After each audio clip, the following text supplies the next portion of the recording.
Functional neurological disorder is a problem in the functioning of the central nervous system.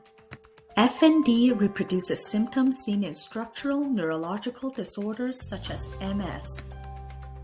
Think of the brain as a computer. With MS, a hardware problem in the wiring causes dysfunction. In FND, there's no damage to the hardware, but there's a glitch in the software.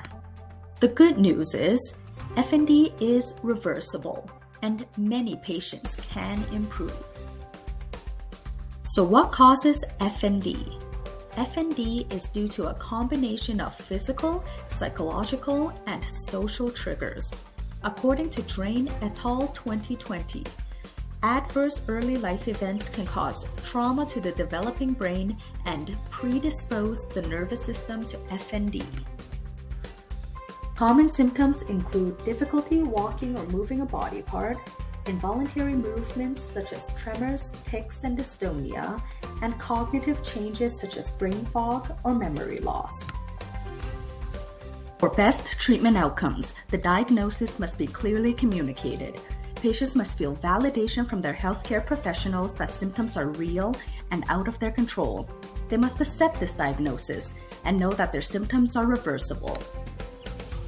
A multidisciplinary team that includes physiotherapy, occupational therapy, and psychology is the most effective strategy to retrain the brain to interpret signals correctly. Now, let's talk about what physiotherapists can do to help those with FND and some do's and don'ts of effective treatment. The role of physiotherapy is to show that normal movement is possible by retraining the brain through distraction.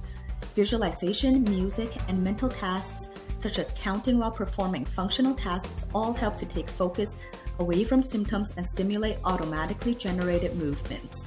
Mirrors are also useful to give feedback to patients about how they are moving relative to how they believe they are moving. When treating FND patients, the following strategies should be avoided.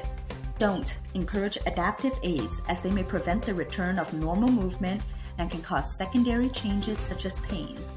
Don't give strength exercises targeting specific muscles since a lack of control and not muscle weakness is the culprit. Specific exercises will put more focus on symptoms and make them worse. Finally, don't deceive patients into thinking that a lack of recovery means that the symptoms are all in their mind. Created using Powtoon.